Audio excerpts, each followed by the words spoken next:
Olá, bom dia. No primeiro Quem é Quem de 2015, a Band de Santa Catarina volta a falar dos assuntos que são do interesse do catarinense. Assuntos que influenciam a sua vida, o seu dia a dia, enfim, que fazem parte, do contexto da sociedade. Eu recebo hoje para o Quem é Quem de estreia da temporada 2015 do Quem é Quem, Marcos Souza, presidente da ENFLO, da CDL de São José, membro do CONDES e também Relações Públicas da FCDL, que é a Federação das Câmaras de Dirigentes Lojistas do Estado de Santa Catarina. Marcos, bom dia, é um prazer novamente recebê-lo aqui na Band. Bom, é toda a minha satisfação estar com você de novo. Bom, acumulando vários cargos, se mantém na presidência da ENFLO e CDL de São José, membro do CONDES, que é o Conselho de Desenvolvimento, e também Relações Públicas nessa gestão interina da FCDL. Isso. Qual que é o principal desafio aqui desse leque de tantos que Faltou mencionar aí o Conselho Regional de Administração, qual eu estou como conselheiro suplente e diretor administrativo, e Conselho Fiscal da FACISC. Então a nossa atuação no associativismo é muito...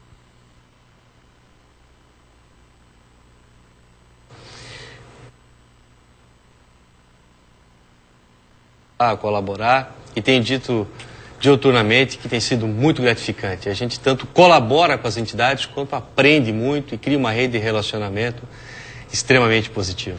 Bom, mas aí quem está em casa pode pensar assim, mas por que ele acumula tantas funções? Primeiro, porque você é uma pessoa que se doa para o associativismo. São todos cargos voluntários, né? Voluntários, é bom registrar. Não recebe salário por nenhum deles, né, Marcos? Absolutamente. Na ENFLO e CDL, como presidente, eu tenho as minhas despesas enquanto representante da entidade pagas. Por exemplo, se eu for viajar a Brasília, se eu for para um congresso, essas despesas são custeadas pela entidade, mas ganho financeiro nenhum, absoluto.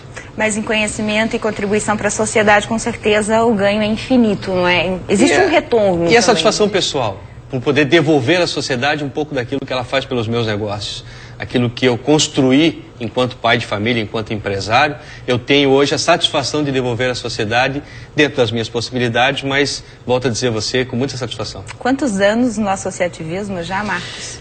Enquanto associado, uns 15 anos, mas enquanto militante, trabalhando, atuando, estou completando agora em junho 8 anos. Você esteve recentemente comigo aqui no Quem é Quem, já falamos sobre associativismo, mas eu gosto sempre de fazer essa pergunta quando eu tenho aqui na bancada alguém com a sua experiência no movimento associativista, movimento lojista, enfim. Como é que está a participação da sociedade, do empresário no movimento? Porque fala-se tanto em participação, em efetividade, em movimento forte.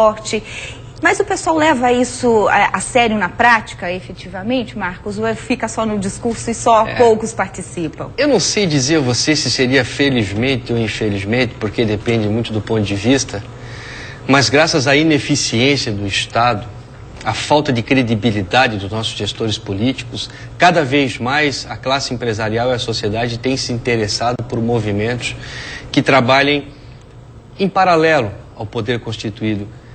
No nosso caso, no sentido de colaborar. Então, os empresários têm cada vez mais se interessado em participar das entidades. No CRA, por exemplo, os administradores têm cada vez mais se interessado em participar do Conselho Regional, sempre no intuito de colaborar. Nós, por exemplo, quando ingressamos na ENFLO-CDL, naquela ocasião, enquanto conselheiro fiscal, de lá para cá nós triplicamos o número de associados, triplicamos os resultados da entidade.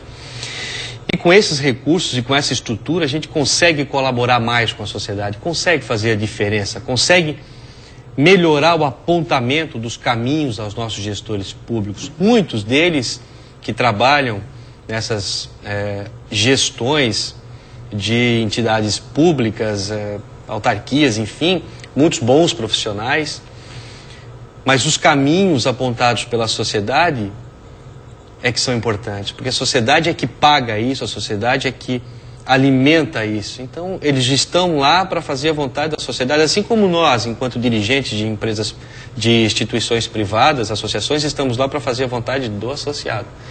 Então, isso tem crescido, essa vontade de participar tem crescido e a gente tem conseguido, com isso, aprimorar e ampliar os resultados. Isso é muito legal. Claro que, por vezes, a gente tem aí as nossas divergências, mas eu gosto sempre de frisar. Nós divergimos de ideias, mas jamais seremos inimigos. São discussões saudáveis. Perfeitamente. Agora, deveriam ser.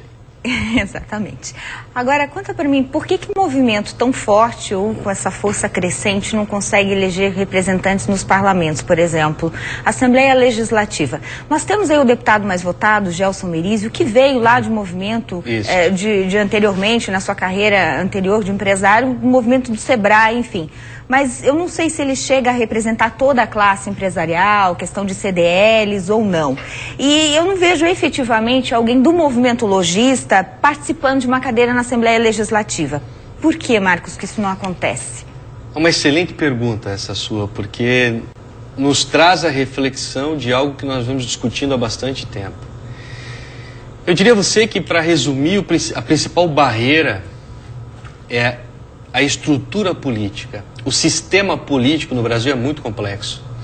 Hoje, para você, eu não direi para você ser um prefeito ou um vereador, para você exercer um cargo eletivo público, mas já lá no início, para você entrar para um partido, para você fazer uma campanha, as amarras são muito grandes. O sistema é muito complexo. E o empresário não está disposto a isso. Ele não está disposto a negociar, ele não está disposto a fazer conchavos para chegar ao poder.